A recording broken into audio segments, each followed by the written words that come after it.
Seorang ibu diam-diam melahirkan anak kedua tanpa memberitahu putranya. Putranya itu menderita cerebral palsy. Baru setelah bayi itu lahir, sang ibu memberitahukan hal tersebut kepadanya. Putranya yang mengidap cerebral palsy itu datang dengan tertatih-tatih untuk melihat adik perempuannya. Ia perlahan mengulurkan tangannya untuk menyentuh bayi itu, tetapi sang ibu mengira ia akan menyakitinya. Sang ibu segera berlari mendekat dan mendorongnya ke samping. Dorongannya begitu kuat hingga anak itu hampir terjatuh. Selama ini ia selalu diabaikan dan terus-menerus disingkirkan. Dan sekarang ia benar-benar sudah lelah. Pada saat itu juga, ia memutuskan untuk pergi jauh dari keluarganya yang dingin itu. Diam-diam, tanpa memberitahu siapapun, ia mendaftar ke sebuah perguruan tinggi pendidikan. Namun, ketika ibunya mengetahui hal itu, ia meremehkannya. Ia sama sekali tidak percaya bahwa putranya itu akan diterima. Anak itu menatap ibunya dengan penuh keyakinan dan berkata bahwa ia bisa melakukannya. Namun, sang ibu justru semakin sering melontarkan ejekan. Ia mengatakan bahwa di luar sana ada begitu banyak anak normal dan sehat, tetapi mengapa ada perguruan tinggi yang mau menerima anaknya, yang bahkan berjalan dengan benar pun tidak bisa. Satu persatu, kata-kata pahit ibunya itu menusuk hatinya.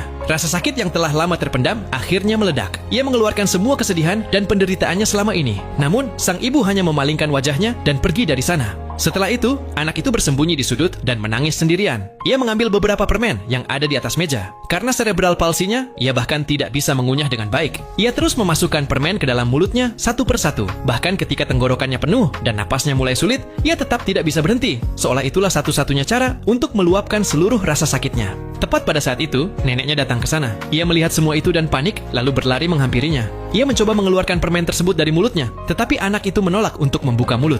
Tak lama kemudian, ia jatuh pingsan. Dalam keadaan samar, ia teringat dirinya saat masih kecil. Saat itu, ia sangat menyukai koper lama milik ayahnya. Tempat ia sering bersembunyi. Waktu itu, ia bersembunyi di dalamnya dan tertidur di sana. Orang tuanya mencarinya kemana-mana, tetapi tidak menemukannya. Pada saat itulah, tanpa sengaja, ia mendengar percakapan orang tuanya.